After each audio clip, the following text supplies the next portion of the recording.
expecting people to respond and collaborate? Oh, for him to collaborate with me, I don't outline that. Um, Because for you me, want, I think you want to make sure in your agreements that you make it super clear what their role is, okay. right? What you're expecting from them in order to keep the momentum going. Citing that momentum is extremely important. Once we get into it, we don't want days to go by. And then what do you have in terms of your deadline? I have between 10 to 14 days, 2 weeks to curate the content. So, I mean, theoretically, you could be way further now had he responded and you're not in the dark about what he's thinking or feeling about it. If he's taking a day to respond to copy that's building his business, you know, that's not good. It's not me. It doesn't mean that he doesn't like it, or it doesn't mean it's not going to work. It just means that the level of communication, the level of collaboration that needs to be there can sabotage the work. So, I mean, yeah, all right. That's all. That comes down to pre-framing the very first conversation too, right? And then it can be in the contract. Yes. I'll add that in there. Um, I mean, I can fire over another email. Say, hey, Jonathan, listen, I appreciate it if you could let me know what you think about that. Well, you want that next email to also have value to him. You don't want to feel like you're pulling at him. The guy, Mm, just every client is different. He's a moody. yeah, So yeah. you don't. I think I started studying the disc behavioral profiling, kind of the archetypes. I believe they're not the same, but from what I understand, is there's the warrior, the jester, the wizard, and the healer, right? And from what I can read from him, after just kind of briefly touching on this, is that he's probably uh, a DS, like a warrior and a healer, right? The healer side of him is the wanting for everyone to be okay, whereas the warrior is that drive, that Michael Jordan outcome, right? Control and outcome and power, and it's kind of like a balance between the two. That's what I see. Um, I so see then it like, huh? struggle. What? I see somebody who's struggling to feel credible. I see somebody who's Mm, struggling to embody the message that he conveys, that he speaks. mm, I see somebody who one of the reasons why he doubts whether or not the marketing is going to work because he doubts whether or not he's good enough. I see a lot of self-doubt in him, and knowing where he's come from and what he's been through, he has a lot of PTSD triggers. yeah. The Right? good news. Oh, sorry. Go ahead. Go ahead. That's it. This new woman I'm working with is awesome. She's super, super nice, super driven. Um, and she's got access to the guys doing 500,000 a month. Who's going to help with the messaging as well, kind of, because he's already got a funnel. He's sharing that with her. But she doesn't have any of that PTSD stuff. I can sense it. She's super cool. Like, I think you'll like her when we speak to her next week. But Jonathan, obviously, it's a different thing, right? Asset. You're always, again, you want to turn the volume down on a client's go away stuff.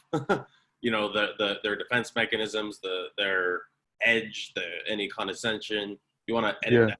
You want to turn up their passion. You want to turn up the impact that they really want to help people feel, because Mm, a lot can be done in the copy to, and that's a huge part of copy's role, is to create the impact we want people to feel, so that we already put them in that place. That's what mm-hmm, creates attachment to buy. If mm, they're not attached to something, then they're not going to purchase. So being able to frame certain things about him can draw people further into the conversation. So it's never that these things are meant to be perceived as negatives when you're dealing with what I would call a slightly difficult client. He's like on a scale of difficulty pretty low. mm-hmm. He's just, one of the things that always bothers me is when somebody's really passionate about what they do and they don't passionately show up for the marketing, which is how they're going to affect the most people. It always is just a WTF moment. Yeah. You know, what the fuck? This is your life. This is your business. Where are you? Right? You don't want that, because that could actually squelch, and it's important to be aware of how it can squelch your own creative flow.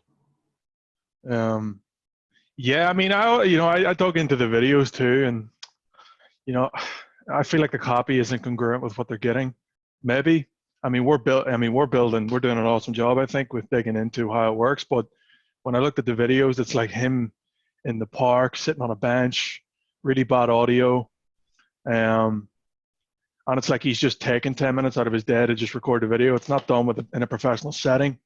And then most of the time, he gives a little bit of value and then a quote of his experience, like a little nugget.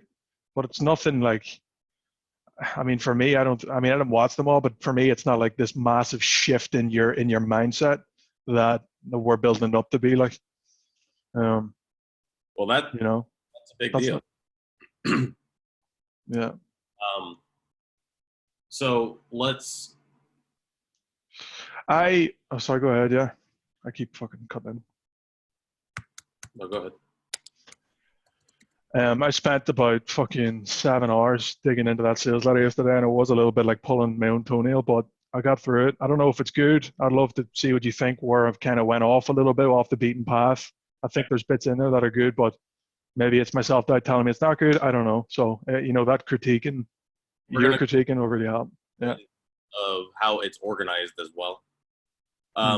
So in terms of the videos, they're roughly 10 minutes.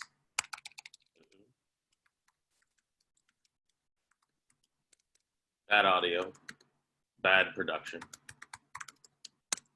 What? He's on his phone, right? It's like a Ty Lopez thing, right? It's not like. It's like something that a lot of people just put up on their Instagram. Right. Yeah.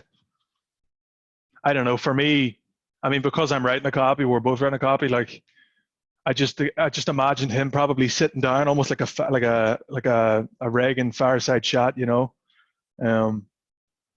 Is it Reagan that had the fireside chats? I'm not sure, but with a nice camera, and helping you on the journey, as opposed to, oh, I'm just, by the way, let me record this. Okay, it's out of the way. Like, that's the vibe I got. So as the leader of the project, what would you ideally want to say to him? I mean, I don't think I've earned my stripes just yet to critique his program. But if I had, I would probably empathetically and very gently tell him, is this the finished product? Is this just the idea stage, or is this what you're planning to send out to your audience? The reason I ask is, I'm super excited about writing this, Jonathan, as you know, and I'm all about congruency, and I believe that you can change your audience with the stuff that you have. But are you thinking about adding a bit more of a professional foundation to how you present the information that can change their lives? That's maybe how I'd go about it. So based on what you have seen, because I haven't gone through the videos. Mm-hmm. So obviously the copy needs to sell the actual product and not what we want the product to be. Right. So we could be way off. How many days are you into the contract? How many what? How many days are you into the contract? When is that deadline? What deadline? Let's have a look here.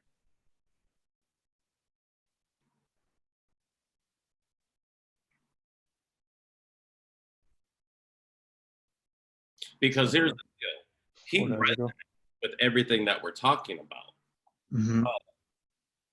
One of two things has to happen right now. One, the copy just gets repositioned to be totally simplified and not overdo the things that we're talking about, if that's not really what's talked about in the product. 10 days. So 4 days ago, we've got 6 days. I don't really follow the contract like black and white anyway. None of my clients are like, where is this? It's never been that case for me. But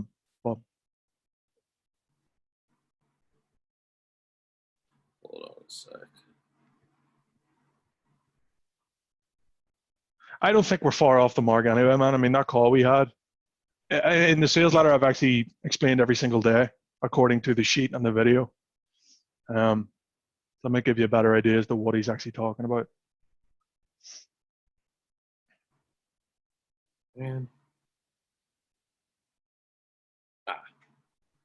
Chrome, I took Chrome off my computer. It's been a bitch. Really? So I have Firefox and all of my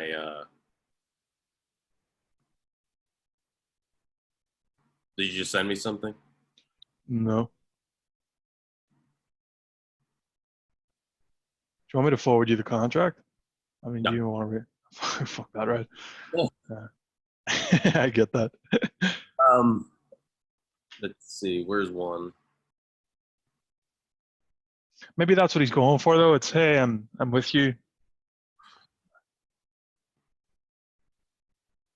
Day 13's missing too.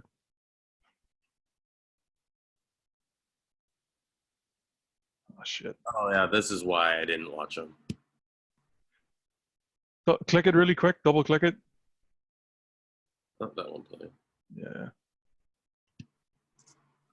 Hey, welcome back to day number 3 of the Reconnect 21-day challenge. I'm your connection coach, Jonathan Sprinkles. I'm really, really excited about today for this specific reason. In day number 1, we talked about facing our fears. In day number 2, we talked about our self-talk and changing our story. And now today, we're talking about taking action. One of the things that stopped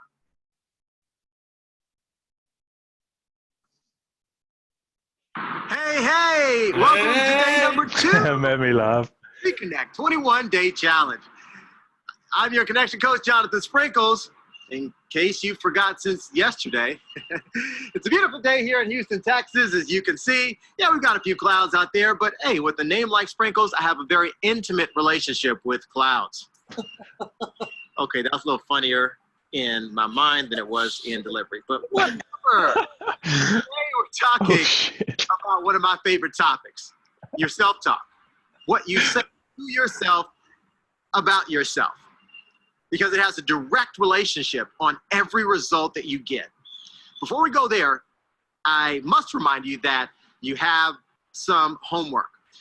I promised you I'd only be cool things in life that some of my other friends in class did. So already I felt like I was less than all the rest.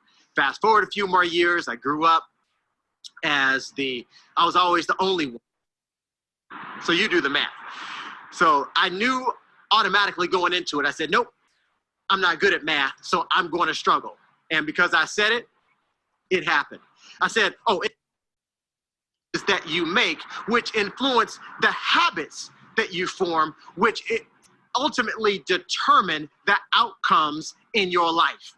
So there is a relationship between what you say externally and what you think and what you actually see in your hands. All right, let's go to the original.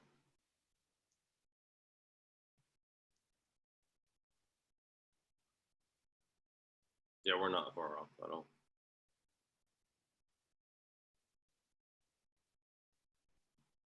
So,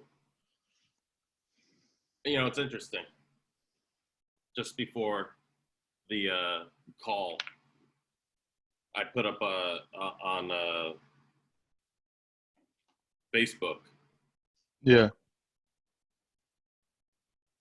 Part of a copywriter's work is sometimes seeing the best of what an offer could be. In other words, part of the job is to find the nuances of value that elevate the offer and really framing that value in a way that maximizes the emotional impact. So he wants the offer to get validated. So that's your work, to validate it. Now, when I look at the video, there's quite a few things that are cringeworthy. There's, he's talking with just somebody who's really low on the self-growth scale, right? He's not necessarily talking to people who, well, I mean, I guess we could frame it that way too. We don't need to, again, we want to see the value. You know, maybe you spent thousands of dollars on seminars. Maybe you've read dozens of books and committed tons of time and energy to your own growth and self-development. Maybe you've sought out therapy. Maybe you've worked with other coaches in different aspects of your life to try to feel clear and supported and empowered. And maybe those things didn't work. And there's a reason why they didn't work. To introduce new cause, it's all about the clouds. Your clouds are your, you know, going back to, you know, so I mean, it's like you could frame things in that way. But I mean, in terms of what the videos actually are, you know, what do you think are the benefits? What do you think are the selling points? What do you think is congruent with what we're doing, and what do you think is incongruent with what we're doing? I don't think there's anything incongruent. I just think we're almost like our copy is more sophisticated than what he's catering to in the deliverable, right?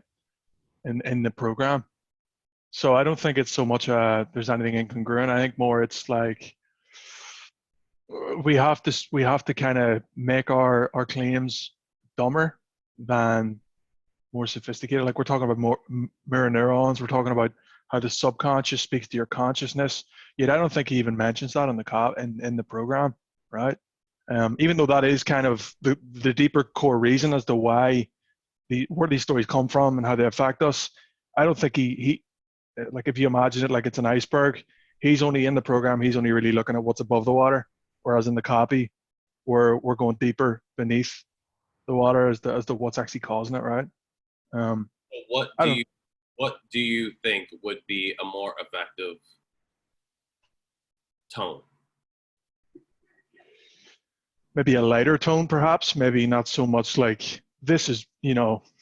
I mean, we could look at the sales page and see. I don't know. Maybe I'm just talking shit because I'm not 100% all in on aware. But The homeless guy freaking out outside. he's freaking out. Screaming.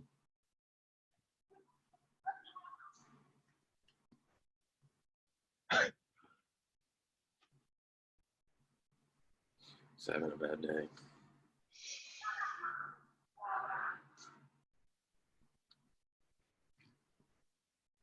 There's no mental health in this country. It's really sad. Americans should be ashamed of themselves. Bitchy little self-entitled, judgmental pricks. Ain't that America?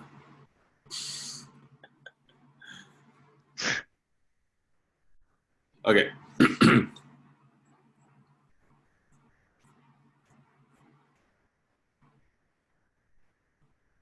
How do you, if you don't mind, off topic here, man? I posted in my mastermind that I finally got a back end sale. Fuck, someone's at the door. God damn it! 2 seconds, Mark. I'll be back. There's a goddamn quarantine. Who's it? You know. Hey, perfect. I just said that. No problem. Thank you very much, Samantha. Sorry, Mark, you still there? Was I ever here? Are any of us here? Is this not just the fucking name? So is this where you started the sales letter? Yeah, I started right there introducing the clouds, and then I kept going. Story's not done. I don't even think I want to dig deeper into the story. But like how I discovered to be able to connect all that stuff is fairly fleshed out. I don't know if it's congruent or right, or if I'm off the mark. That's kind of why I'm like, is this good? Is it not? Playing around with? What? I'm just reading what was here. That's your stuff there, yeah.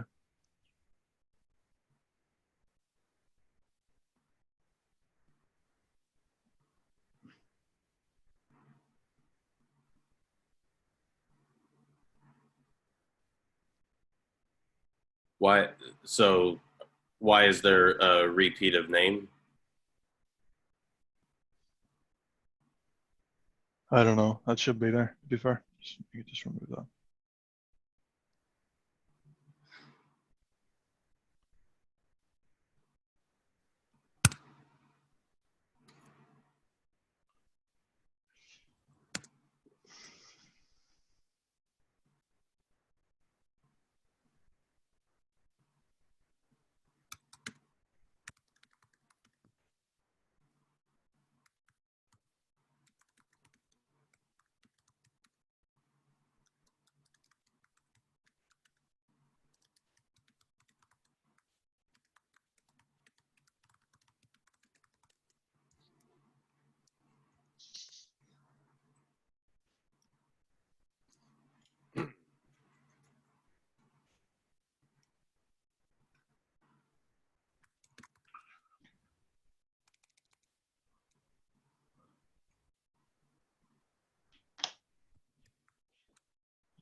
I'll be right back, man. 2 seconds.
Did you mean to say there, Mark? Or does that pie in the sky unrealistic?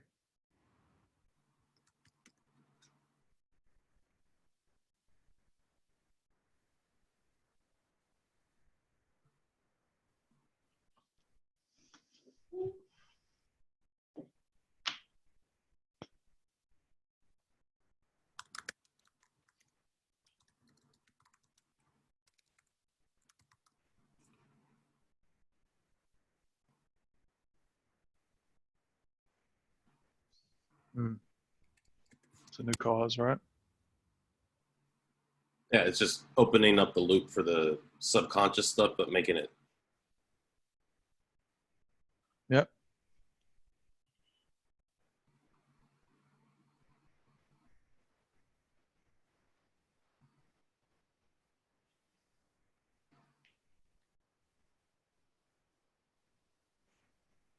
What do you look for in those headlines?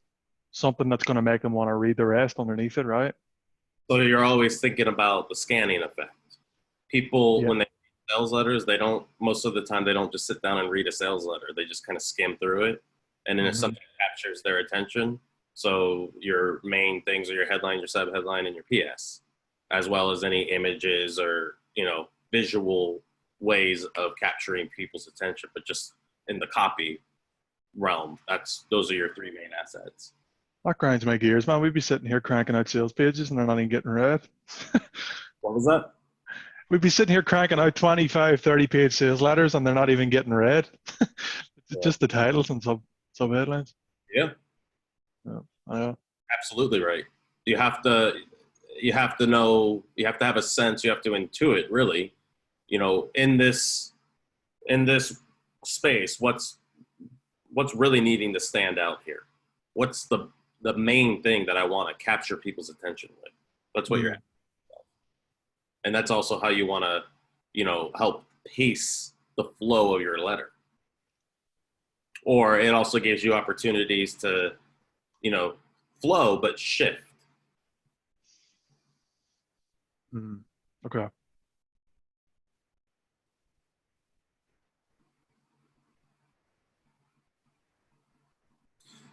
So like that, it's cliche. So what's another way of saying that? Yeah, you could discover the truth. Or, well, what if I told you in the next 21 days it's not what it seems? What are you thinking?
Yeah, I've said that a few times in the letter too.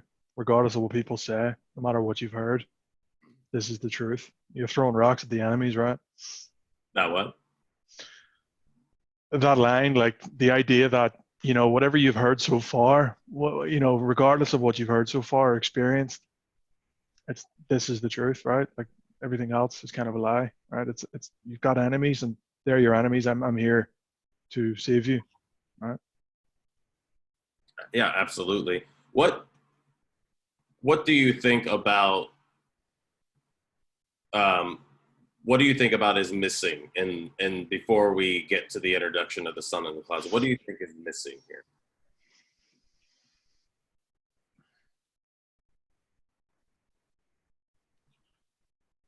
Um, so we've got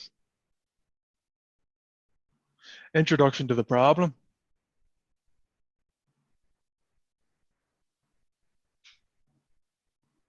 We kind of already start talking about the solution, but we haven't even identified the problem. Well, we're getting to the problem right down here. Okay. What's missing? To me, there's not very much relatability. That's why I just emphasize that, to emphasize a little bit of relatability. I like the way, I like the way the conversation's entered, but there's also, that's like why I said I'm going to write a alternate lead, once this is all done with you. But, we can keep amping up the opening. Doesn't mean the first few sentences, but I feel like there could be more call out, more addressing objections, what hasn't worked, like what we talked about earlier. We don't want to make it so top heavy that, other relevant things get pushed further down. But again, you want to make sure that you're giving people as many chances to raise their hands. So in the organization of this, you always want to think about what is going to get people to see themselves. That's why you organize things in a certain way. So, if you were to have organized this from the beginning,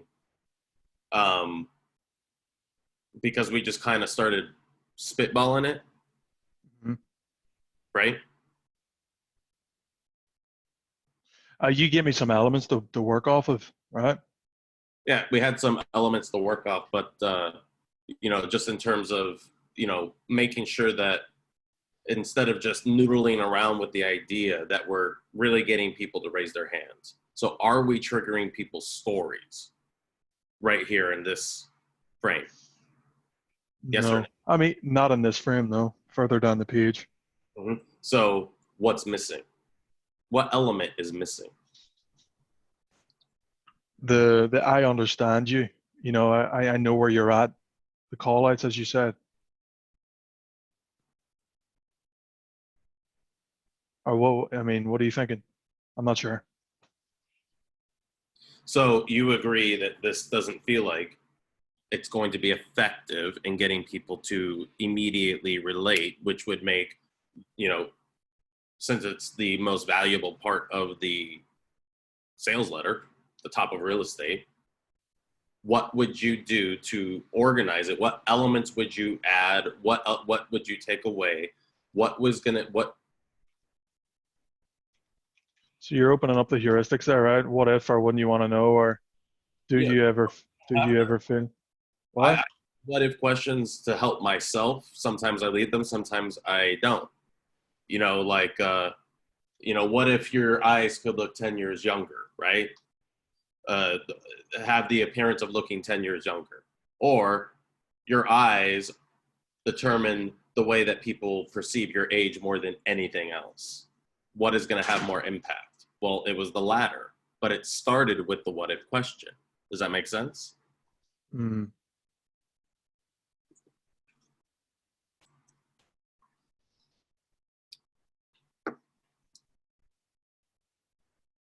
And that's not the core. It's not the core. Well, unless you want to stack it. No, leave that. Yep. Yeah.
So what would you say the core is then? Because you said it's not the core. Is that what you mean, like big breakthroughs? Only part of it. So it's just Mm. like, what he's really trying to do, if you listen to what he's saying, is he's Mhm. trying to help people feel more of who they really are Right. and getting rid of the bullshit, the clouds that get in the Yeah. way. So to me, that's the core. What do you Right. feel is the core based on all of the interactions and what you know so far? Getting out of your own way, essentially. Removing the mental clutter going on that you're probably not even aware of that's holding you back. That to me is what the core is.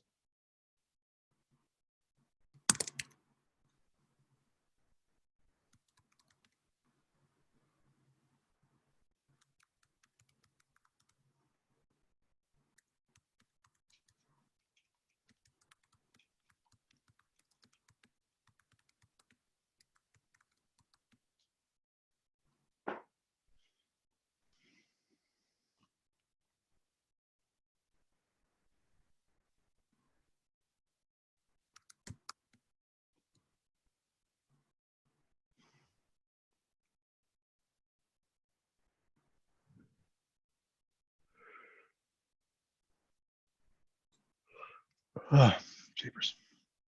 What's wrong? I just need no coffee. I've had two already. What was that? I've only had two coffees today. I'm thinking about a third here. I just got served my first. You just witnessed the Oh, first few sips. nice. Oh, apparently it's a triple shot oat milk mocha. That ought to do the trick, man. That that ought to do the fucking trick. Nice. I'm gonna make one too. Milk? What? You ever had oat milk? No, actually, I've had almond and soy and all that jazz. I never had oat milk. Like, is it good? Yeah, it has a lot more body. I like oat. Addy. I like oat milk. I like hemp. I hate almond. I hate soy. I don't need boobs. Yeah, it's soy boy shit. You don't want that, like. Most soy. I mean, it's so hard to find non-GMO soy Mm. these days. In the States, I'd say it's probably more difficult, isn't it? Well, yeah, I'll speak for the States.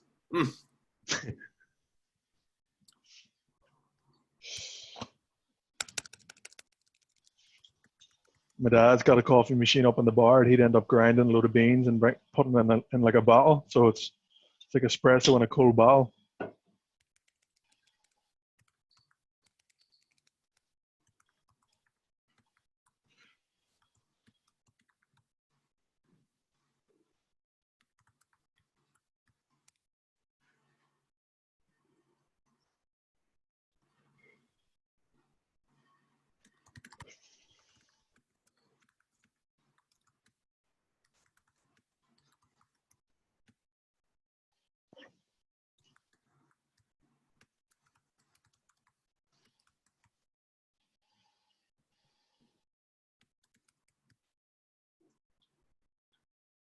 You know what a pinto is?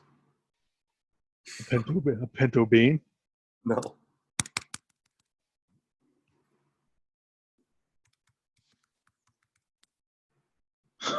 It was one of the ugliest cars ever. But it's not really. Uh, Jesus. God damn. well, missed him again. Uh,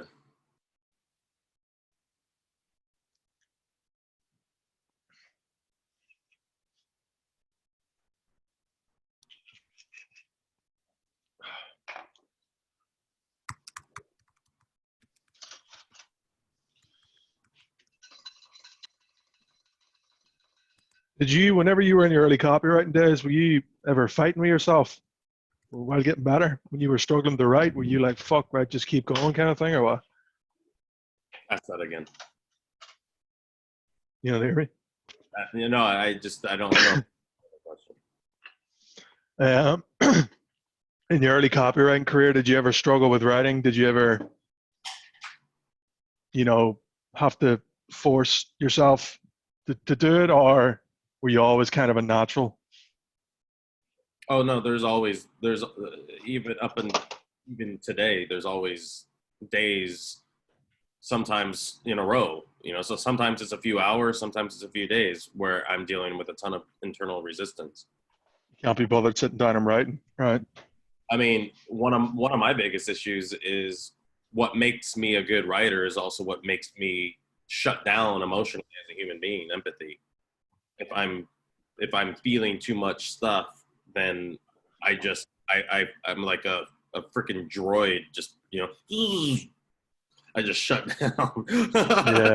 Yeah. uh, That's refreshing to hear. and then it's a matter of giving myself the space to just fucking put my headphones on, go out for a walk, go do something, just go be. Yeah. It is not my purpose in life to sit at the fucking keyboard and write. The reason why I write is so that I can be free. And if I flip that, if you ever flip that, then writing sucks. Mm. When you are living free and continuing the right to be free, you have a clear path of least resistance, or a path of most accessibility. Mm-hmm. To it. I hear him. Yeah. I think it's just I'm learning. I know in one of Jonathan's videos, actually, he was saying when your mind gets overwhelmed, or when you think you don't have enough talent to do what's ahead of you, then your brain automatically switches off to, I don't want to do this, right? So this is a sign of growth, essentially. Like, I've only been writing for over a year at the end of the day. So I think. I mean, again, that's awesome. That's amazing. That's ridiculous. I'm leveling up. I think it's just I'm really fighting myself, and I'm probably trying to validate my thoughts more than anything. But yeah. This leveling up term. You don't like it? No, I like it. Life's a game, man.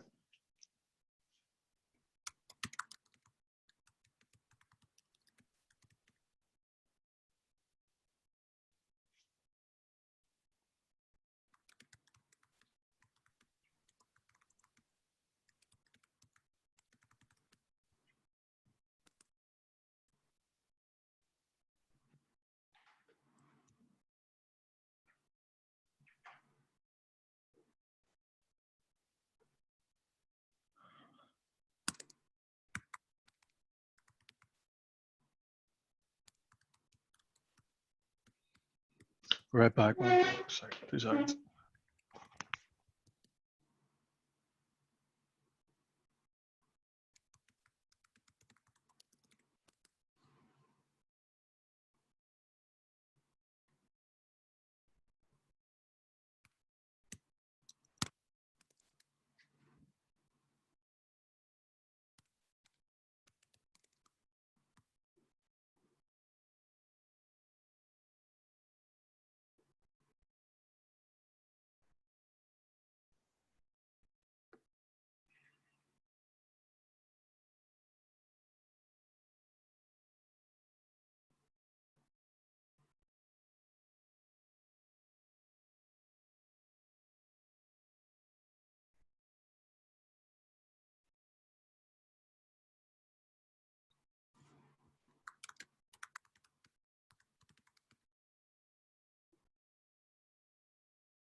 Guy.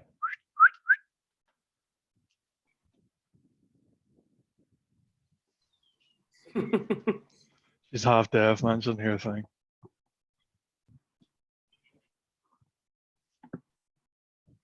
What was that? It was my dog. She's trying to get into the house, so I opened the door and she wanted the outdoor. And now she's over at the outdoor, and I've opened this door. Come on. Like, little 15-year-old. It's there. oh On the house. One in. That's a go. Aye. Yeah. Sorry. Started.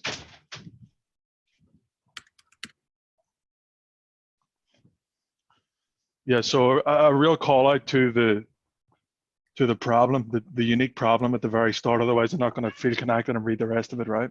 That's what's missing. I got you.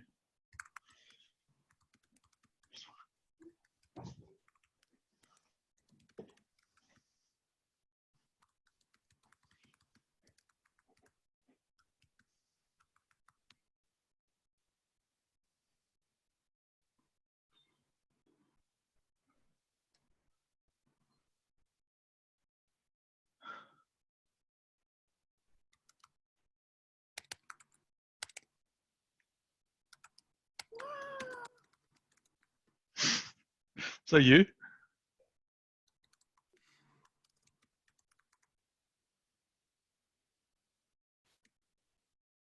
Then you'll never connect. You'll never have the ability to connect with yourself.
Your authentic side.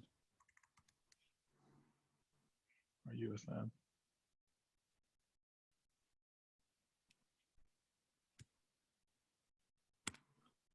Second way. Okay, just straight into connections part. Cool. That's just an idea. Yeah. Well, would you add a segue in here? Like, Yeah, exactly. When they're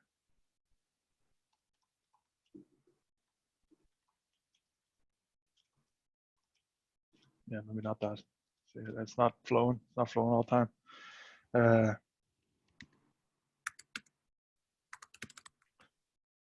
Now we're selling the ability to connect, not connection. Remember, connection is the result. He said.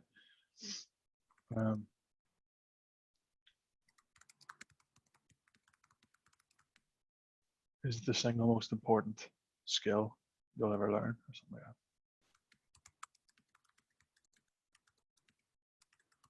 that. Learn. Cool. See, connects this part. Cool. I like that.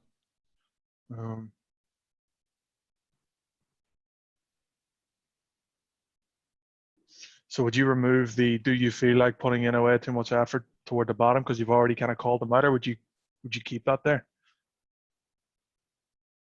You know that I keep doing everything I'm supposed to. Oh, you keep that in there, right? That's a segue into your next thing.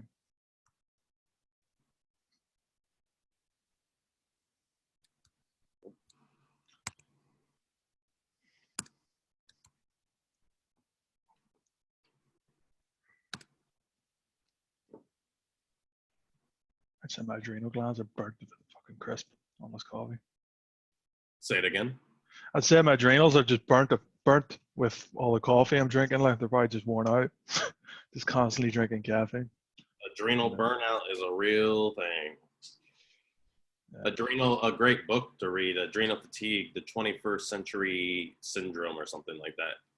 It's super relatable, and there's tons of good stuff, to copy ideas and whatnot, whether it's for health or even like fucking financial. I've used like cortisol in the cortisol response in an investment copy, that every time you press that button, you get that rush of cortisol telling you something's wrong. Well, that feeling is right, and all of that cortisol in your blood is making it feel so much more devastated. But let me tell you something.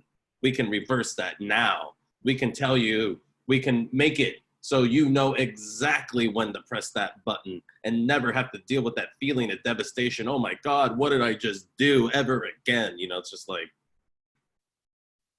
and cortisol is a big part of the adrenal. Yeah. That's good, man. That's good. I just ordered it. I'll be here soon. And me personally, when I'm going through something, I like to understand it deeply. That doesn't mean I'm going to make the right decisions, but I like to understand it deeply. Yeah. Yeah. You know what I mean? It's just, now I understand why this copy makes me feel the way I do. Yeah.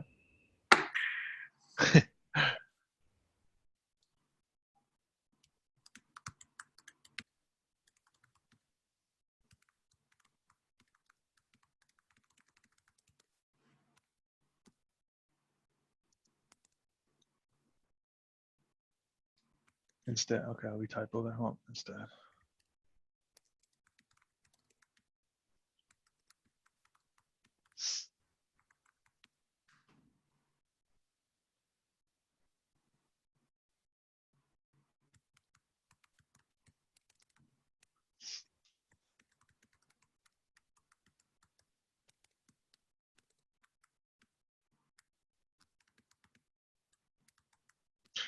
Yeah, I've covered a lot of that down here, man. I was just thinking, again, this is why I said, since we didn't element it out in the very beginning, we might want to pull some of that stuff to the beginning, open the loop, then finish it lower. I hear you. What do you think about that?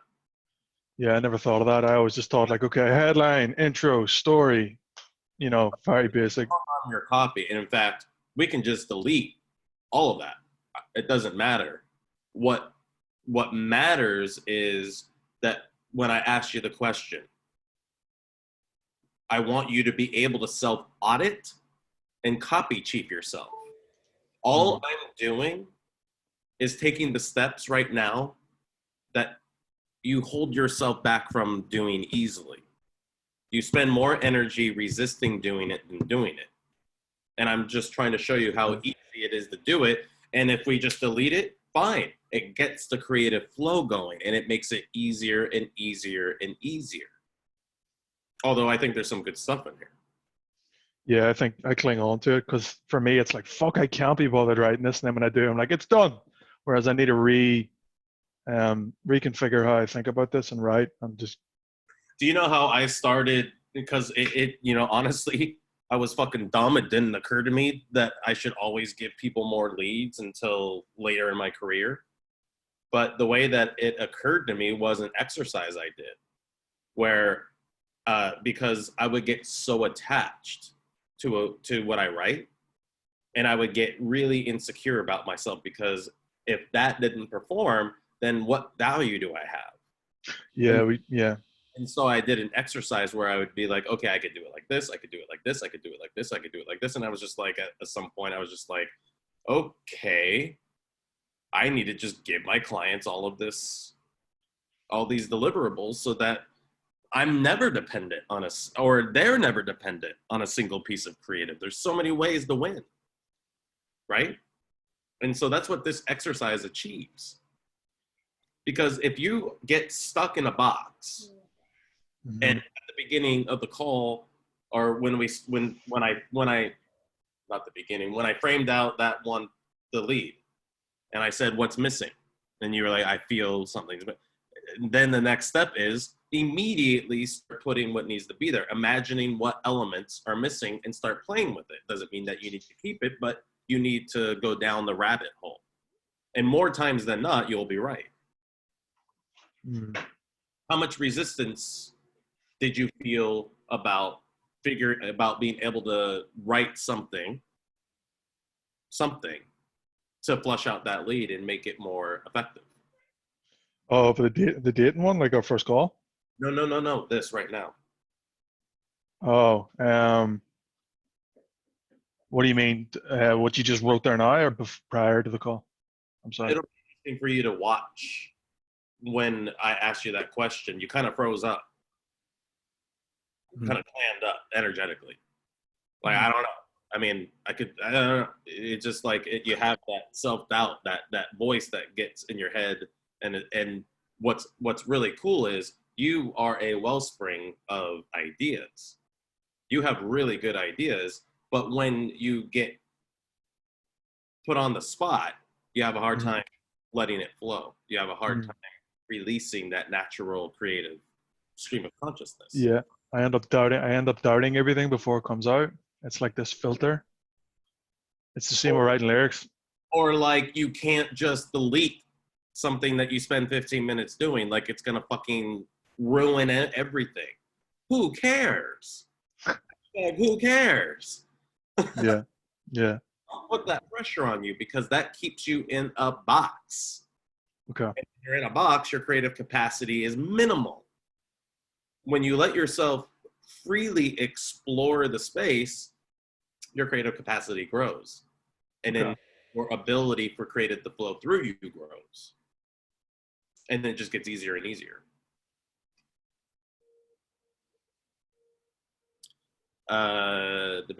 So, I mean, you could, another thing I like doing is emphasizing like even mini subheadlines.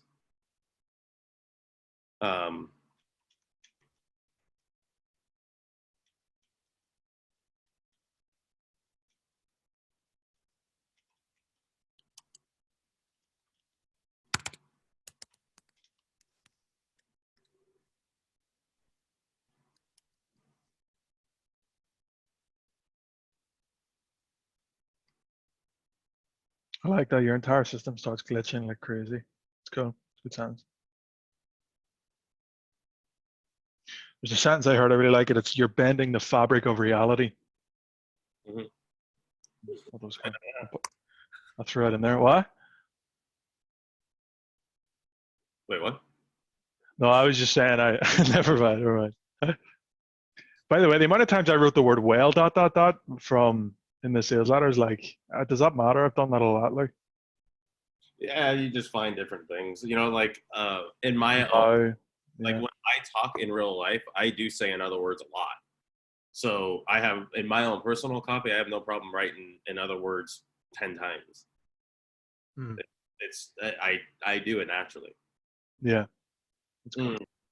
Well, here, cheers for the coffee. Cheers. Yeah. I use now a lot now because it's a good grabs the attention. Pivot, yeah. Now and then you get the build. Now and then build. Now and then build. When I wrote for Charles Livingston, I used a lot of nows because his voiceover actor, who's done stuff for Ryzen and stuff, but it really does sound like Charles Livingston. It's great at hitting those nows. Now it's a great like almost little mini pattern in a row. It is, yeah. Benson talked about it too. It's in his VSLs, he would always have that, like the word look or listen or now, because it brings the attention back to, okay, something's about to come, right? It's like, yo, pay attention. It's a dopamine trigger. It's also a perfect transition, right? Like, now, on to the next thing, right? Next claim. Or next simple without, being like, that said. Yeah. In other words, moreover, if I could just switch gears for a second. Yeah, fuck that. Yeah. I'm curious to see what you think of my stuff. I don't know. Yeah, we're gonna get down there. Do you have when's your next call? I don't have another call that I'm on. Oh yeah, you're gonna unplug a little bit after this? Yeah, I had calls yesterday. I'm just not gonna bother. I'm done. for today on calls. I might dedicate like a day just to writing and then a day for calls. You know, I like to break up my days. You know, like I'll do writing in the morning, and then calls in the afternoon. Hmm. I like doing these sessions. Yeah. I mean, honestly, I don't really promote it, but I love doing this shit, and I would like to do more of it. It's, you know, just a matter of having the time. Yeah. You know, being an active copywriter, because we all need to nurture each other in making advertising a better space. I mean, even Okay. right now, you know, it's like I had a falling out with the Immune Now guys. Oh, really? They don't like me anymore. Why? So the copy that is working is extremely non-compliant. And I have been pushing compliance, and finally their non-compliant sabotaged everything, and everything had to be shut down. It's shut down now? Yeah, from making 1,500 plus sales a day to being shut down because their lawyer's like, yeah, you're pushing the line, because of another man in the company, this guy David. He just keeps pushing, like he doesn't just push the envelope, he just breaks right through it. Yeah. And they're acting shocked. I said 3 weeks ago, I said, we need to be building compliance at the same time. If we're not doing that, then all of this is going to be taken away from us. And then boom, Yeah. it happened. I was a dick about it. I was like, you guys fucking, you know, cost me a lot of money because you were being so arrogant that I got this. No worries, I got this. And you put everybody in danger. And that's, you know, again, we have to support each other in compliantly converting, and not taking the easy way out, you know, not pretending something that you're not. Yeah. Advocate. That was something that, you know, I posted in the group there yesterday, that I got my first back end sale, and a guy was saying that, like, you know, if a client can screw you out of 300K, then they'll do that almost every time, right? So it's like whenever you get to whatever it is, say mid five figures, then you know, it's hard to maintain that relationship, because when money talks, at the end of the day, we're all human and we all have that selfish greed, right? I've had back ends, you know, rise up to the 30 to 50,000 a month level, and then they start getting greedy. I've dealt with that many times, where I've seen really, really good back end sabotage because of greed. And unfortunately, all you can do, I mean, we can have the best that we can do on paper in our contracts, but ultimately it comes down to character. I've never sued anybody, and I've had rights to so many times, you know, well within the millions. That's just them the breaks. You know, it's just there. Do you want to? Every opportunity is an opportunity to make the next partnership better, and just you ask for what you need, and you have your boundaries. You know, like in the Copywriting Miracle, the least watched webinar is the boundaries webinar, and yet boundaries have been such a critical part of my success. I mean, I can't. That's such an understatement. Boundaries are huge in every aspect: copy, business, life, relationships, everything. In fact, that's something we're teaching in our new group: how to set boundaries effectively, not coming across as this domineering asshole. Like,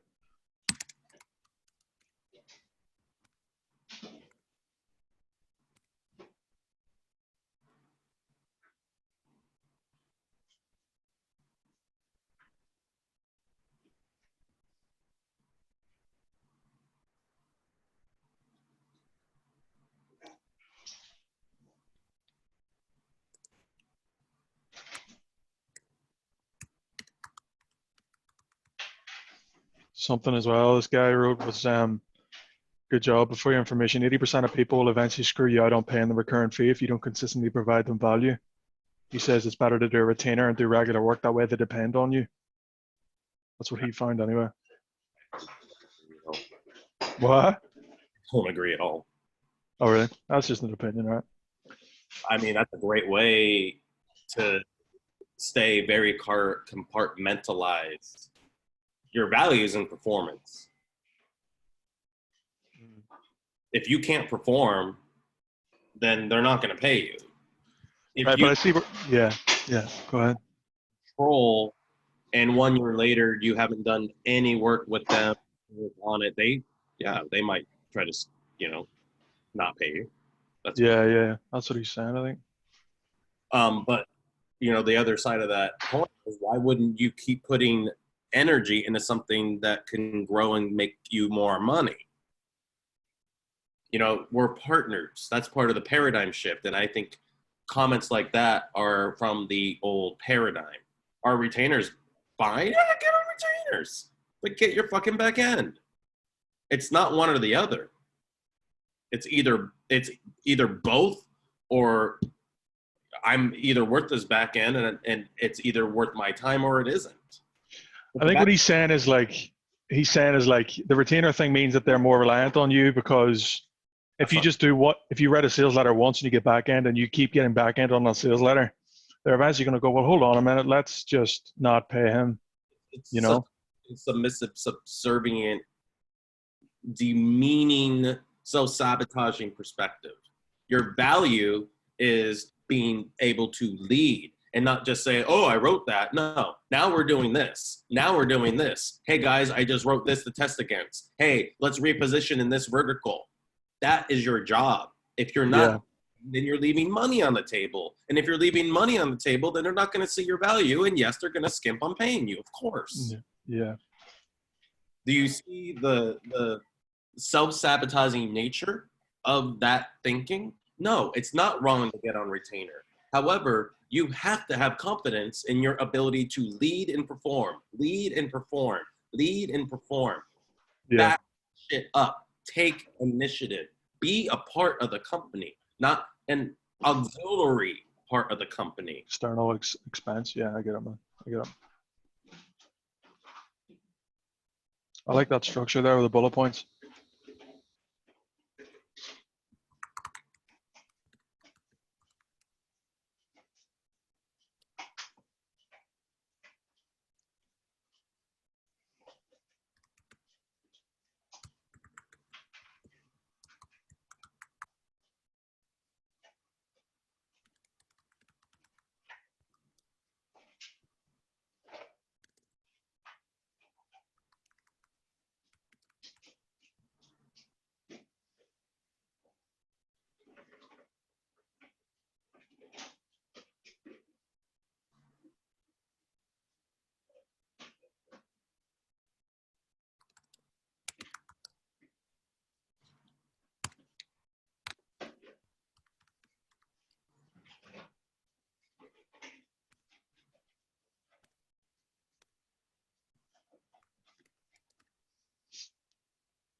Okay.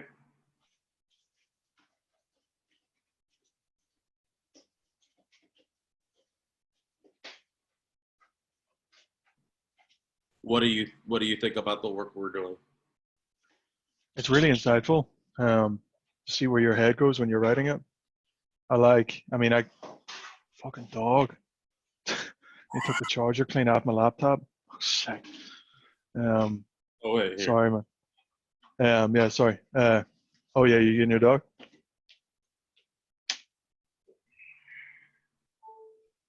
Oh god, he's gotten heavy. Oh, he's a wee cutie, isn't he? He's got a little iPad, so now he's like a pirate. That's class. He's one of the dumbest animal I've ever met in my entire life. Is that right?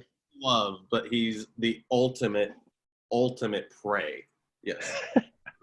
All he does is try to lick and try to get attention. And it's like, okay, go. If he's right downstairs on a walk, and I Yeah. go on the balcony and I call his name, he'll look to the left, he'll look to the right, he'll look to the left, he'll look to the right, but he up. Up does not exist in his reality. That's great. He's so dumb. He's essentially Jonathan Sprinkle's target market. Yes. Fantastic. All right, so some more relatability. What page are we on? Does it start on page 3? So then another question, page 5, that we need to ask ourselves is, oh, I'm sorry. There's all this stuff. So it's the beginning. So we need to ask ourselves, how pertinent is it to have Jonathan introduced at the top? Now, keep in mind, if we have video at the top, then his introduction on the sales copy can come lower, right? Because he's already been introduced in a big way on screen. Good point. Yeah, it makes a lot of sense. So again, you have to see the blueprint that you've mapped out. Yeah. So that you know The macro. Zoom out. Like, obviously, we're typing in a micro level, but on a macro level, think about the whole thing, right? always. I hear it. I hear it. Micro, macro, micro, macro. How does this fit in? How does this fit in with the bigger picture? Something as simple as his introduction can make a huge difference in credibility and conversions, right? So if we have him in video at the top, and then, you know, we can even have another video where we have him riff off of that to have like a much simpler video, right? I'll write that. Yeah.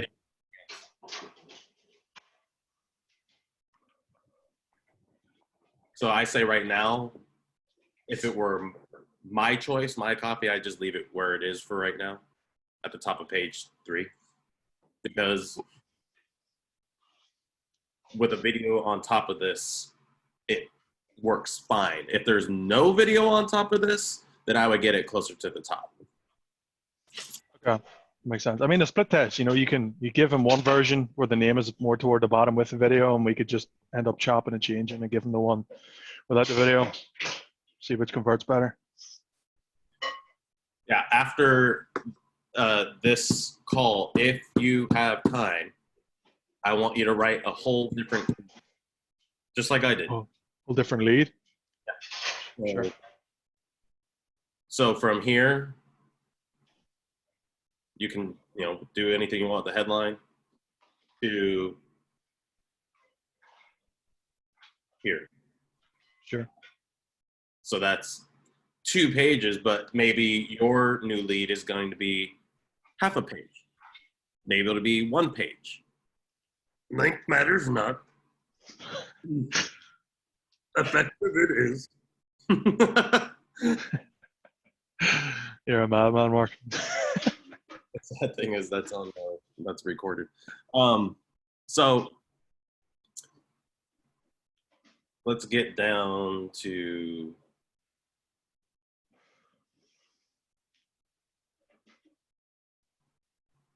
oh, I see what you did. I'm like, what the fuck is that? Okay. This is still you. You wrote underneath that as well.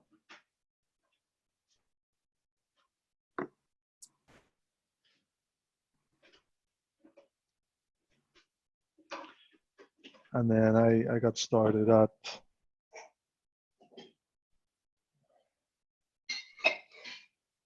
underneath the introduction of the Sun on the Clouds is where I kind of started writing.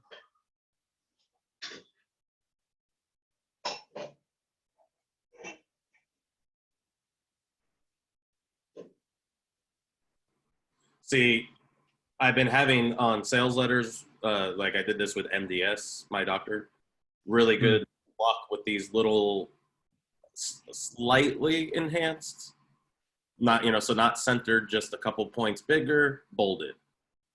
And again, in the skimming effect, it really increased engagement. Nice. It's a good tip, man. I like that.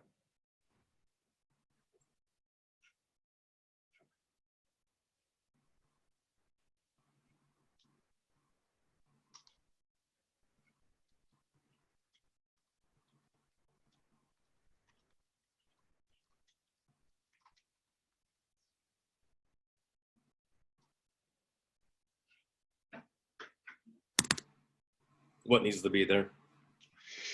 If you have a story that's forcing you, where are you? A story that's forcing you to believe in something, believe something.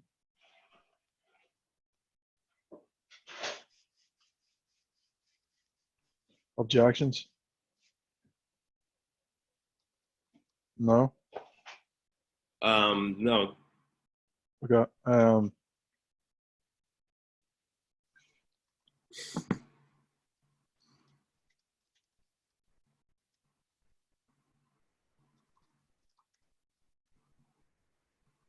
Okay. Okay. Let's So, right away with it. But this is where I'm gray area. I'm not sure. so in terms of like objections, did you mean like I've already spent money on this? Maybe you've already done that. You could have that bullet list there. Maybe you've already even spent a small fortune. Seminars, books, webinars, personal coaching, therapy, heck, even late nights over a bottle of wine with your significant other. We all have gone through so much stuff to try to break through what's holding us back. So what's up? Why didn't anything work?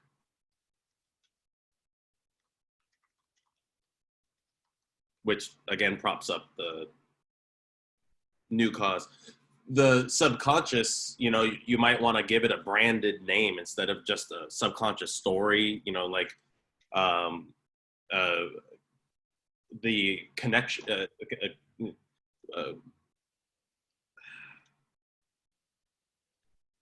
connect blockers, or I don't know, just, something to give it a more branded feel. Yeah, I hear what you're saying. It, Like with the guitar when I was. Oh, go ahead. Sorry.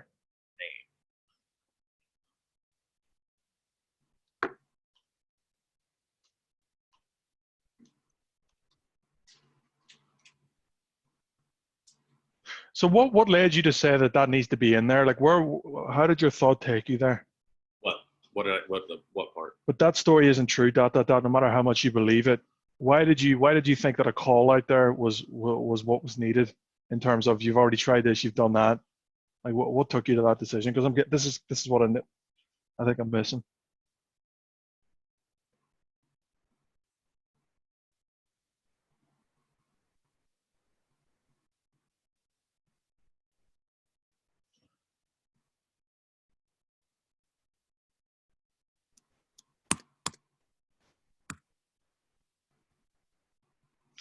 Makes sense. Now I read it. Yeah.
I'm just kidding.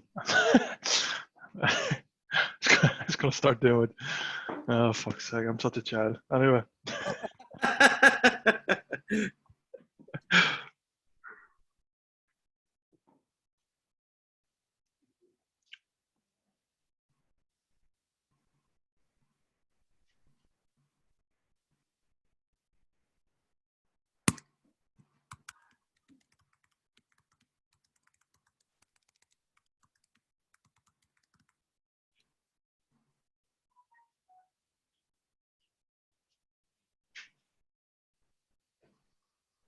Mm.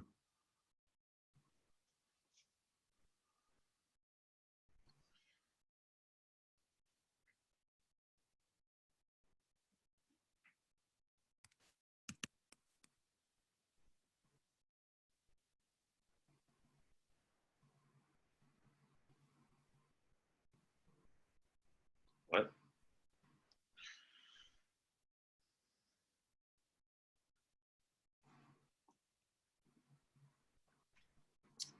Can I get a what?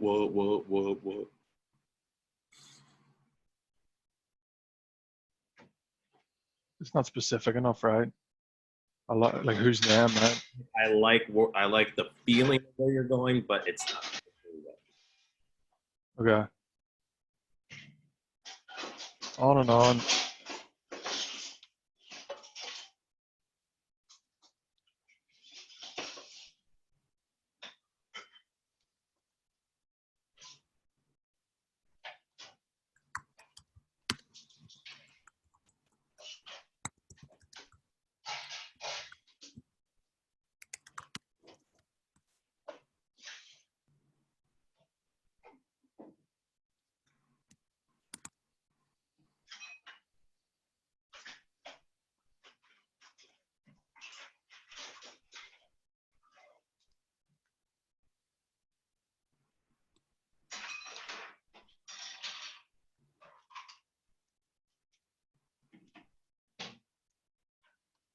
Is that more on track? Much cleaner. Cool. You kind of it's almost like music, you know. You play a chord and then you got a solo to answer that. You're doing the same thing with this. Almost like you're asking a question, you're answering it, you're bringing something up, you're subtly helping them. Yeah, You're not forcing them to believe it, but you're guiding them. That elevating them in the copy. you're what did you call it? We're elevating the way that we're elevating the by conveying information in a certain way. We're elevating where the reader is. So where they started is not where they are at this point in the copy, because now they're dealing with awarenesses that they did not have previously to getting this far in. Stuff's just so deep. Like there's no writer. That's why it's like such a challenging skill, or such a valuable skill. It's like there's no right or wrong. You You know can what I mean? go your own way. Go your own way. See, something I want to say to you that I wish I said to other copywriters sooner. This is not about trying to write like me. This is about writing more than you, with the gloves off. The essence of how you write is very different than the essence of how I write. And that's not a bad thing at all. It's you. Yeah. And get clear on what it feels like to write like you, like really get your style. Yeah. I think I was back in the days where I was posting every day on Facebook. I was starting to really find it, but it wasn't tested against the market. So again, I don't know if it works. So I'm still in that area where like I don't know if the style I write is converting, and so that's why it's good to see like that little subtle thing. Like I don't get that. Like change that. That really helped. That's like a moment for me where I go right. Elements are just elements. They do not determine the tone of your writing or copy or messaging or the other things that you incorporate. Like, the campaign that converted for Immune Now was native content, right? So it's made to look like news instead of an advertisement. It's made to look like a story. And David did much better with that than I did, because that's not my style. I don't like making shit up as if it's true. I wrote my version of it, and unfortunately, we actually didn't even get to test that because they fucked up. But you want to get your style. Like maybe you would thrive in native, right? Mm-hmm. I could see how many like news style, native style advertorials have you written? Not a lot, like. Because a native style advertorial could work awesome for somebody like Jonathan. Or even doing a direct Facebook ad to the cart, to the checkout page, where we can actually make a video that's a hybrid style of talking head, VSL, Facebook clickbait. Mm. There's people on Fiverr right now that are charging next to nothing, like to make, like the one for Immune Now. Did you see that one? No. Oh, wait, the video of the story on your woman. Yeah, I did watch that. That's really fast. Super emotional too. The music really helps. What's funny about this video is it was like $80 or $90 for the total production. The guy was in Serbia. He's in Serbia or something like that. He's Russian. Do you have his contact? No, they won't let me have him. They only let him do this one piece and then put him back on other stuff for other companies because he's so cheap. They keep him constantly busy. Yeah. But there's people on Fiverr that can do similar work that, again, like with winning the game of love, I'm coming out of pocket $100 to make a video. And of course I get paid on performance too. So you make that back easy. Yeah. I mean, what do you search for to find that video? Like, what's the keywords there, like in Fiverr? Facebook video producer production. Yeah.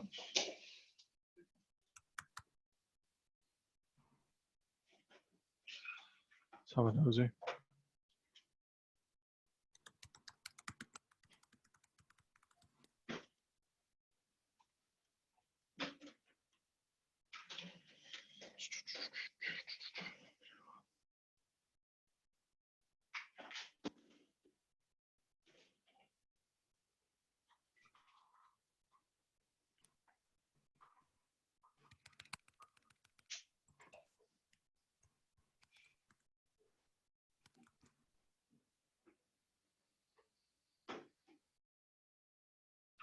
I'll be right back, man. 2 seconds.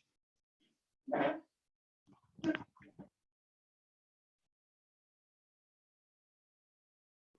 did I look up?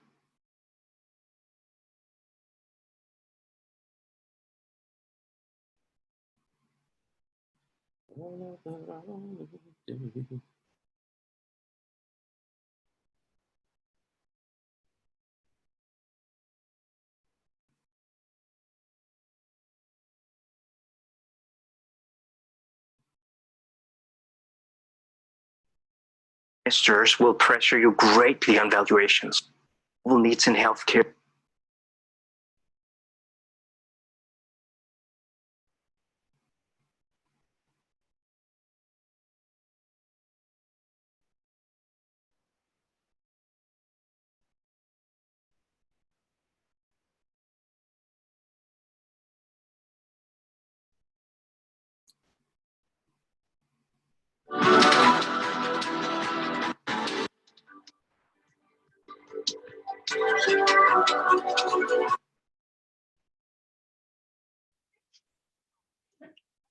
Perfect. Yeah, I think just looking for basic video producers, like this guy right here, charges starting at $10. There's actually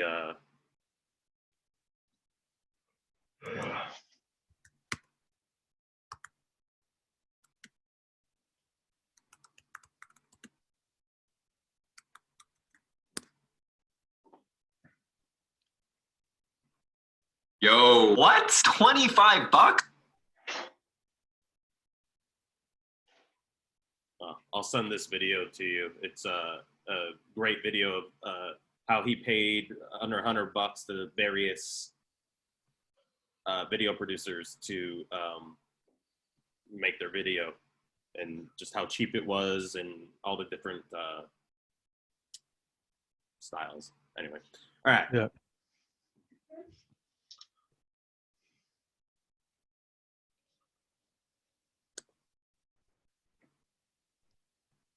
So just don't even hold back, man. If there's parts where you're like, what the fuck, man? Like, just. So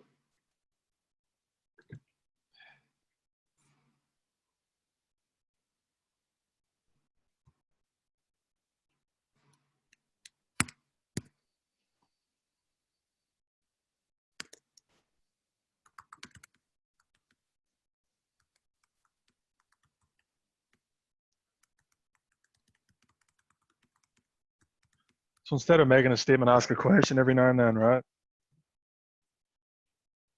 That's what you're doing there. I see.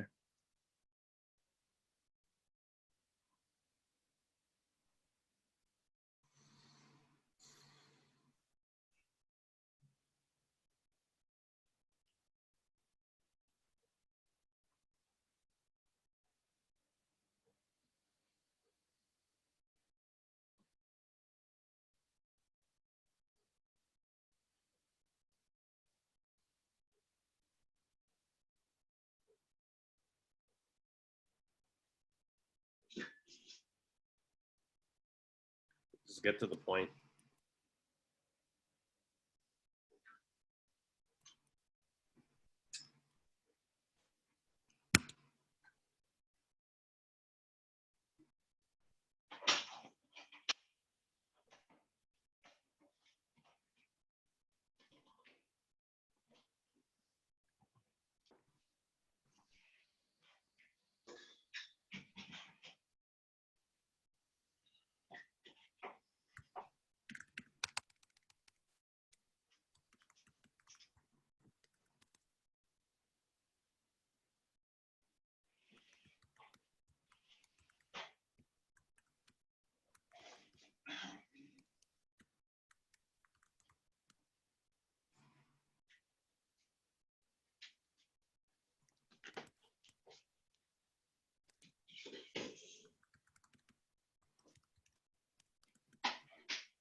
What are your thoughts around deleting that? I'm curious because this is what helps, man.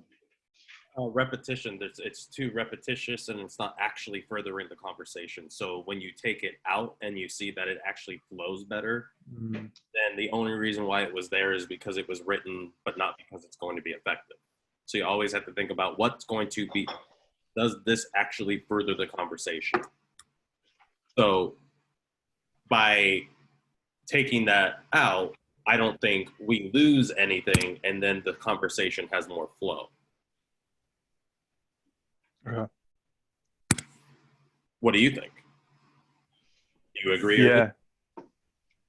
And Yeah, why? I mean, what? Do you agree or disagree, and why? I don't disagree. Why? I mean, you 15 years of experience on me, that's why. That's not a good reason. No. I could have 15. Maybe it's fluff, you know. What? I said I could have 15 years of doing the wrong thing and just be fooling you. Don't bite your nails. Always keep.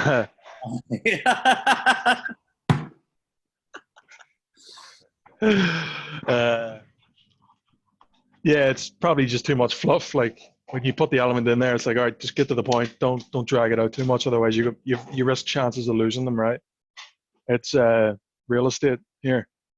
You think about it, it's a waste of real estate.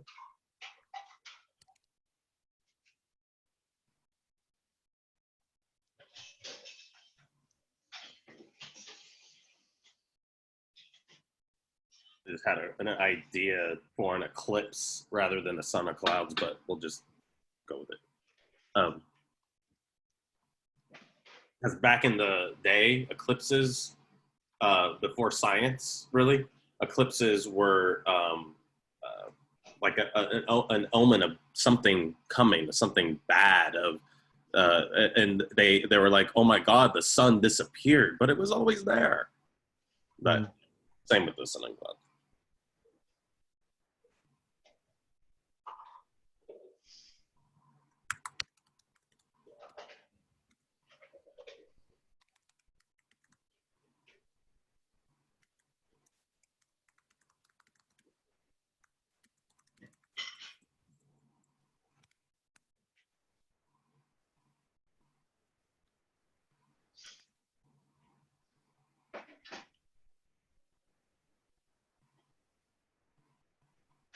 See, I would right there. I would go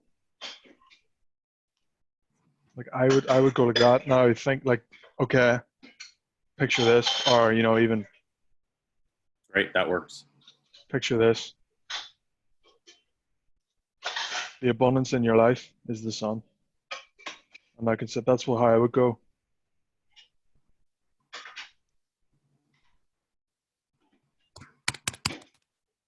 And your stories are the clouds, right?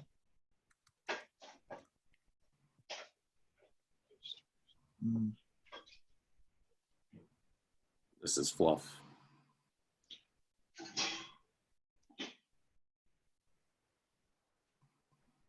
This part? Well, I mean, it's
If it's shite, just say like, I don't care.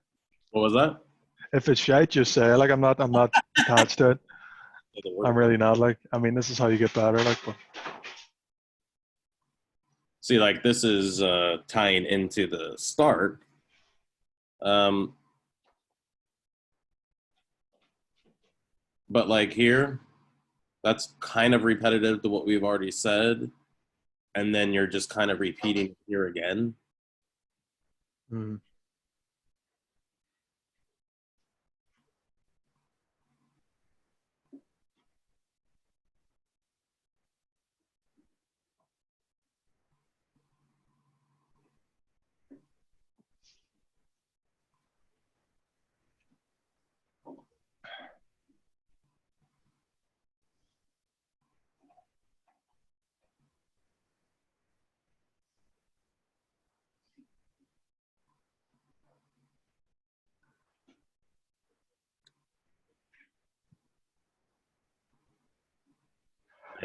the highlighted bit.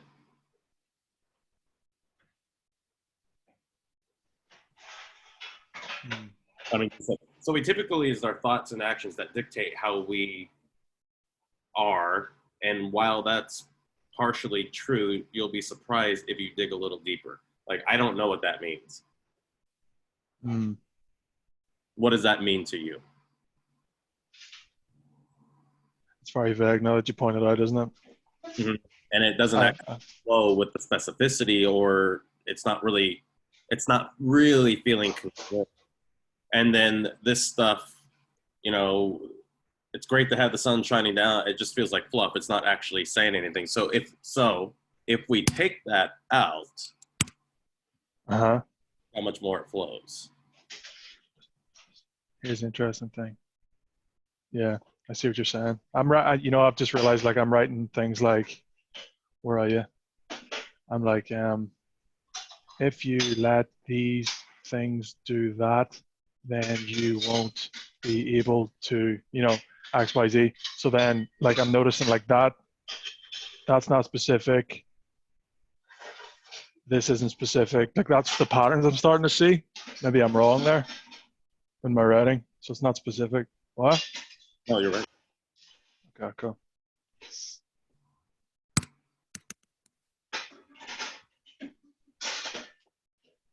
Get to the point. Keep it specific. Keep it relevant to the conversation.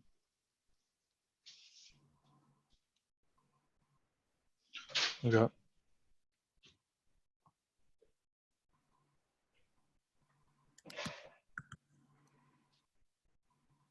Of these programs, then? Of our programs?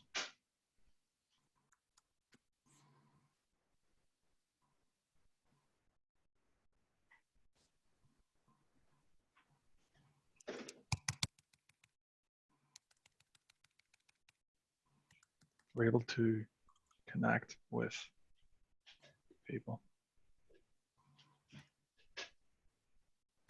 See, we want to get back to the core. Yeah. Established that connection is power, it's currency.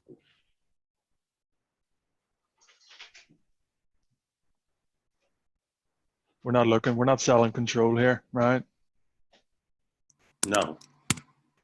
I mean, we are, but through the vessel of connection. Mm-hmm. Yeah.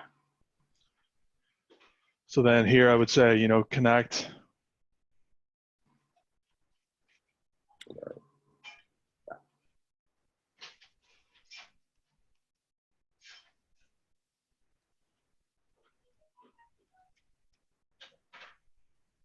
You know, shit like that maybe with our goals. You know, you're selling the end product here, in my opinion. Am I off there? What do you think? A little bit. Hold on.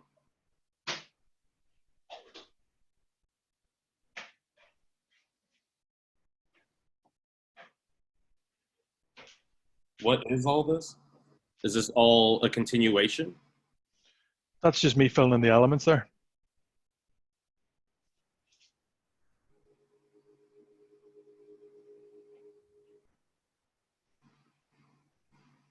I was churning it out the last 2 days, man.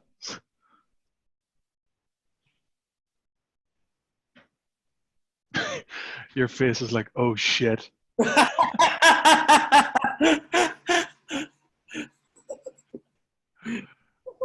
Don't hold back, man, because this is like, it's key for me to see, you know, where I'm off. Like that little part of knowing it's not specific, that's just something that's not going to happen again when I'm writing now that I've realized that.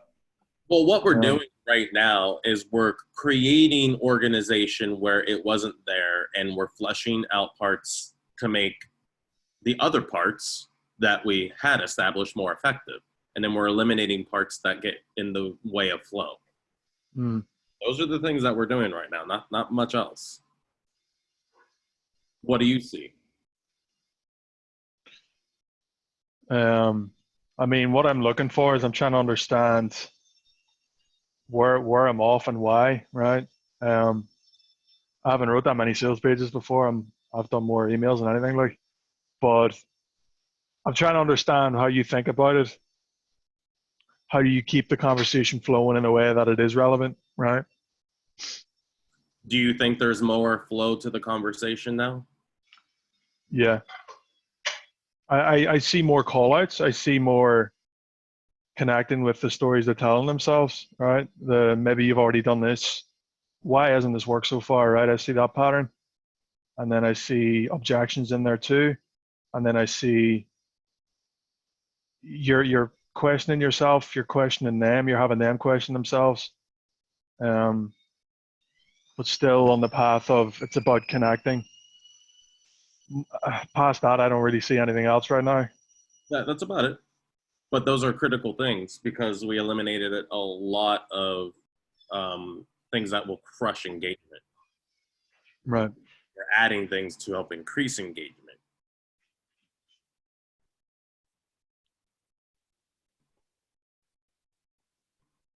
Okay.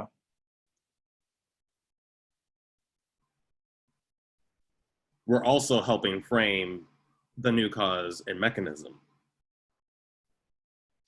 When you say that, the new cause. Because all of this is coming from the mechanism. Could you explain that? The mechanism is clearing away the clouds to reveal the sun. That's how we're selling the videos. Isn't the mechanism mirror neurons? In the video script. I didn't get to, I see you have mirror neurons down there. Yeah. But you know, in keeping it simple, and also because we want to make this as relatable as possible. If you want to keep the mirror neurons, we can. No, I'm just trying to understand your decisions around it. That's all. I get it. The analogy is the cause, right? Because it's fourth grade, it's grade 4 level. I can understand this, so it would work. Mirror neurons is kind of what I thought is a little bit more sophisticated than what's actually happening in the program anyway, after watching the videos. I am still curious to see how you would flesh out mirror neurons, because I tried to.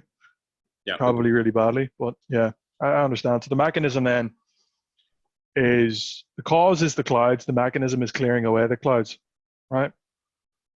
Well, how we clear away the clouds by bringing the subconscious into the conscious.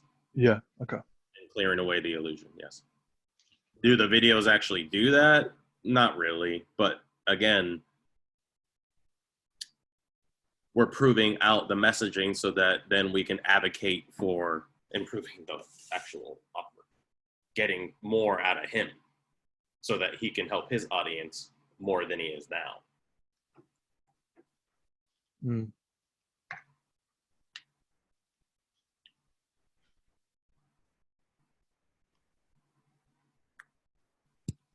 Actually, keep the tense personal.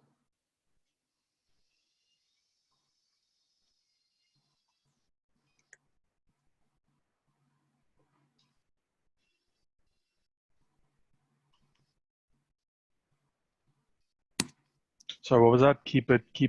What tense did you say there? I missed that. I was typing.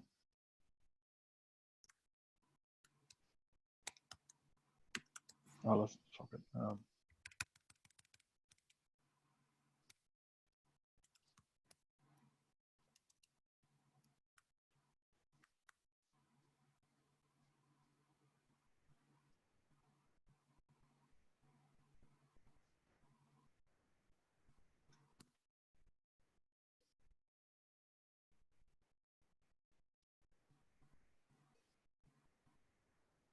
That works, the currency of connection, even though it's the connect with. We're using, in this sense, currency as a form of money, so I think that works. That works because it's, yeah, you're tapping into the result of connect. Correct. Right. Yeah. I got you.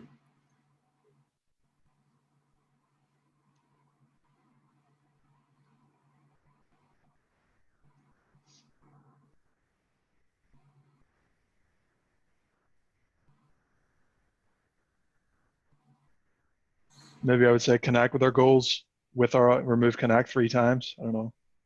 What are your thoughts? That works. What? I don't know if that works.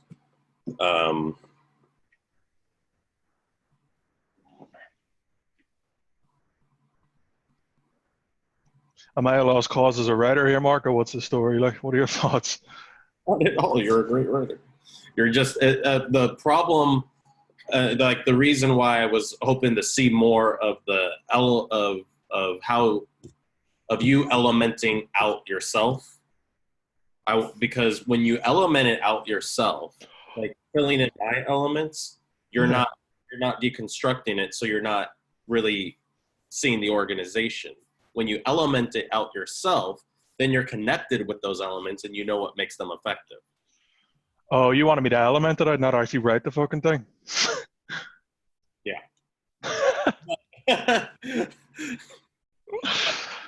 I'm like, how am I supposed to get this done for Friday? And it's like, it's not even what you wanted me to do. I mean, fuck, it's epic done. No, fuck, it's done now. Always feel free to ask questions. Yeah. Not that it was a bad thing. It's good practice. I mean, you critiquing and telling me like, yo, Sean, what the fuck's this? What's that? That don't make sense. That's really, really helpful. So yeah.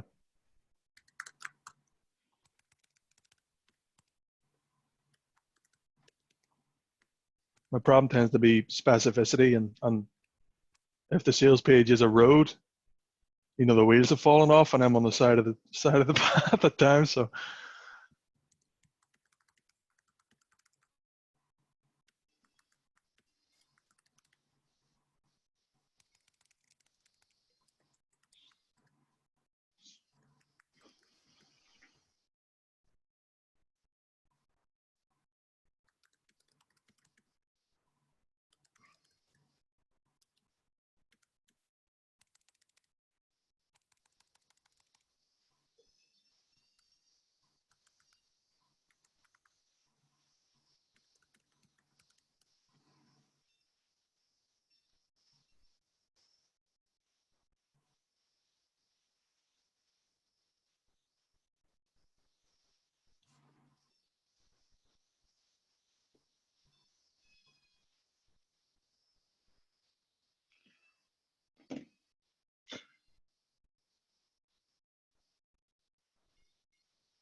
something I'm reading back over now.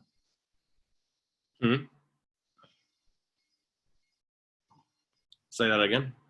I'm just trying to understand if it's good or not. I mean, I don't have the capacity to know if what I'm writing is good or not, if it'll convert, which is why I'm really clinging on to your opinion here. Like, Well, I think right here,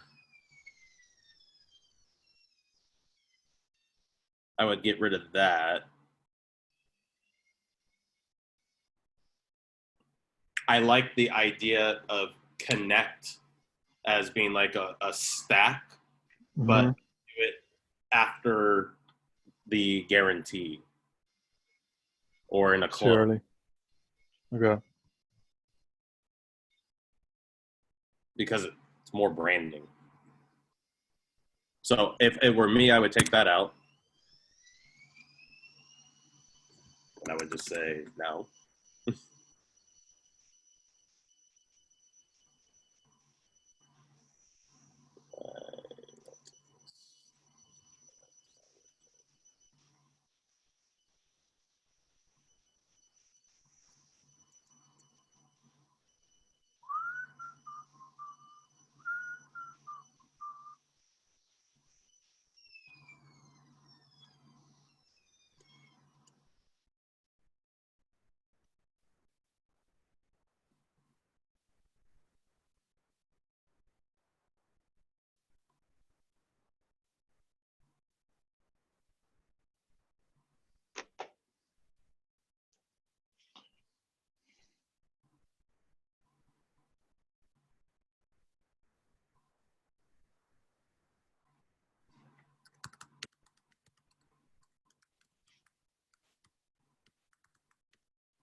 Why did I take that a sentence away? Because it just makes it flow from here to here. Okay.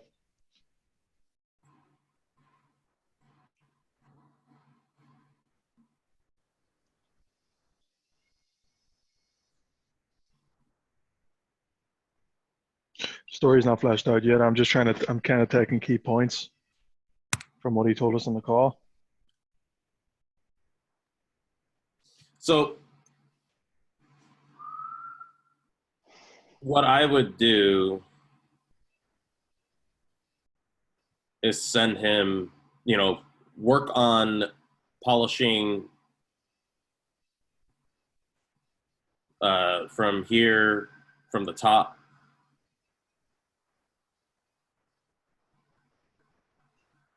to tap into the currency of connection, and then send him that and say, I've been working on this, and I sent you the video script yesterday. It might be easier, this is you talking to him, to just jump on a quick Zoom call to go over everything so that you can hear our thinking and we can absorb your feedback easier. We also encourage you to collaborate in the doc. The more you collaborate, the faster we go. Okay, I never sent him access to the doc yesterday. I just sent him the PDF download and the email, so that's probably the first mistake. And then the doc, so they can comment directly and encourage collaboration in the doc. Okay. But yeah, just I wouldn't send him this part down until we go through it, and I have to get ready for another call. That's fine. Yeah, I still think I'm way off the mark, man, with writing. Why do you think that? What based on this session has planted that seed?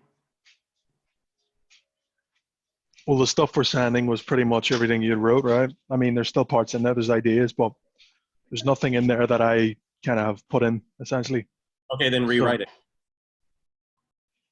No, I'm fine too. I'm not saying I'm upset about it. Like I'd love. What? So first of all, I would do again after this call is rewrite a lead, your own lead. Yeah. And then we can edit that, and we can give them 2 leads. Right. Okay. So you're not dependent on this. Create something else, and then let's go through that before you send it off. So write that. If you feel good about after what we've done today, once you go through it, when we get off the call, if you feel good about it, then send it off to him. It also, again, creates another opportunity to create a touch so that you get his attention and get him collaborating, and then also encourage the collaboration and the acceleration and getting done in the most effective way possible. Because the faster, don't come down on him, but the faster we get your feedback, the faster we can move forward in a way that is going to keep everybody excited and effective. Mm. Yeah. I think I'll write a lead, and I'll maybe shoot it your way or something if you want to have a quick glance at it. And if you think it's good, then I'll send it off to him. Should I go?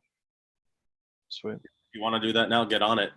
But do not doubt yourself as a writer. You are as good of a writer as I am. The only difference is when you dive in the copy that you haven't elemented out on your own, you're not have a connection with it. That's why I wanted you to element it out. Yeah. I hear it. So element out your lead. Get really specific about the ingredients that you're going to be pulling in and how you want to use them, and then flesh it out, and then go back through it and copy chief it once, send it to me, and then we'll polish it so that we can send everything off. Sounds good, man. Are you free for a call on Monday with this onboarding thing with this woman? Yeah, just let me know. Where is she? All right. She's over your neck of the woods. She's an hour ahead of you. So like, yeah. Go ahead. Yeah. Just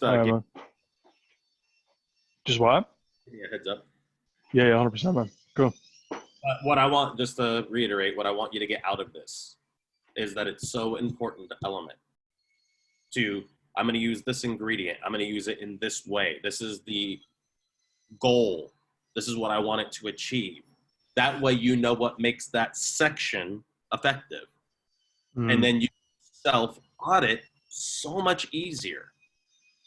The only reason why it looks easier for me right now is because I'm so familiar with the elements. And then also, it's like starting with that question towards the beginning of the call. What's missing in this lead? I hear you.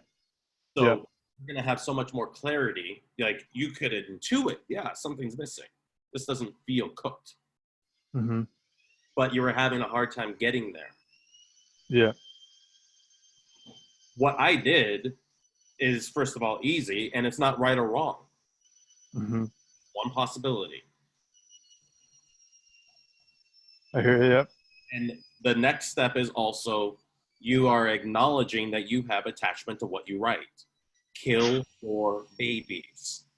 Rid of the stuff that is interrupting the flow or that is sloppily reiterating things that you don't need to.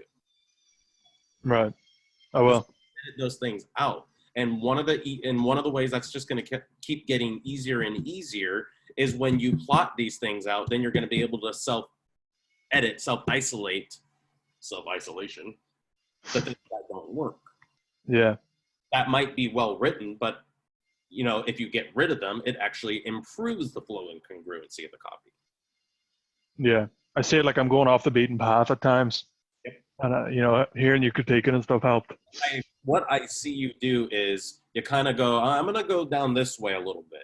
And then you feel like, oh, I've spent a little time here, so I feel committed to this now. But I don't know if I really need it. Okay, now I'm going to go back here. And so it feels like you jump around. Yeah. When it's like, again, how is this effective? Why is this effective? What element am I using? What ingredients am I using? And how do they play with others? Micro, macro. Remember, we talked about that. So when elementing, it's really asking the right question. Like, so where does the conversation have to go when you're writing the chapters of your sales page, right? Yes. Okay. Story of it, the unfolding. You're clear on the unfolding. It's like in life, we don't get to necessarily always be in control of how things unfold. We don't control other people. We don't control people's circumstances. We don't control coronavirus. So there's certain things about the unfolding that are out of our control. As a copywriter, the unfolding is 100% within our control. And we need to constantly exercise that.